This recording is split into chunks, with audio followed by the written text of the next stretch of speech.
For 10 times more energy, close your open loops. Here's why this matters. Unfinished tasks, no matter how small, drain mental energy you could be focusing elsewhere. Here are some examples of open loops. The bill you haven't paid yet, the decision still unmade, that attractive person's number you haven't asked for, the article not published, the relationship you haven't ended, the room still uncleaned, the message not sent, the friend you said you'd call soon, or the boundary you need to set but keep sidestepping. Or Lewis's favourite one recently, the email you still haven't sent to the government. Open loops need energy to survive, but the upside for you is closing them releases energy. Here's why.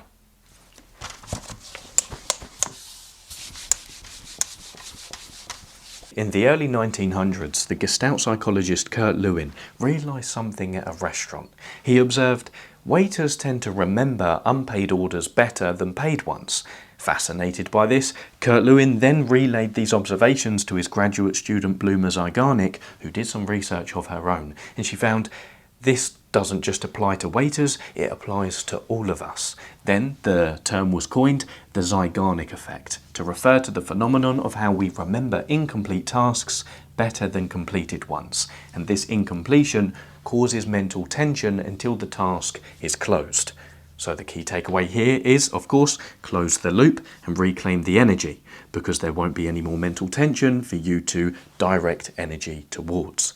Just imagine where you can redirect this new reclaimed energy towards in your life. You can spend more time enjoying life instead of worrying, being more present in your conversations, working harder, being happier, or building more confidence.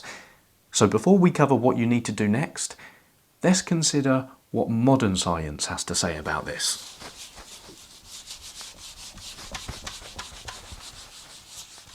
Putting things off doesn't protect you. It amplifies your stress. In one study, participants were given the option to have a strong electric shock now or a mild one later. The results? 70% of the people wanted the strong shock now. Their reasoning? Well, they just wanted to get it over with. The deeper explanation?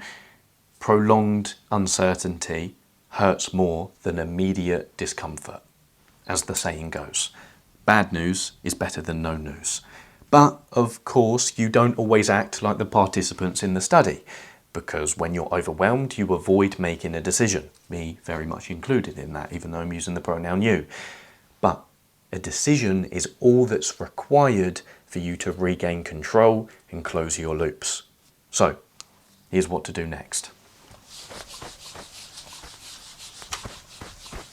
First of all, admit you have open loops. Then write them all down on a piece of paper or on your phone notes. You might write down 3, 17, 537. It doesn't matter how many you write down. Bullet point them. Then pick one. I suggest picking the scariest one on your list and starting with that. As the saying goes, run to trouble. Then be specific, not fuzzy. Complete the sentence. I will. Action. At time and place. The action is whatever this open loop needs you to do in order to close it. And the reason being specific is important is because if you're not specific, your brain won't know what to do and therefore you won't act. Then do it now or schedule it. But if you're scheduling it and then the time comes, do it. Do not negotiate with your emotions. Stick to the plan. This is your future self you're doing it for. Bring on the challenge. Then repeat this process for closing all of your other loops. But you'll notice when the time comes to close your other loops, you'll do so with more confidence in yourself and with an abundance of energy. But sorry, messed that bit up. Because closing one loop helps you close another, and helps you close another, and another. You get the point. But when you're in the trenches and the loop you're trying to close seems daunting, scary, and too overwhelming, remember this story.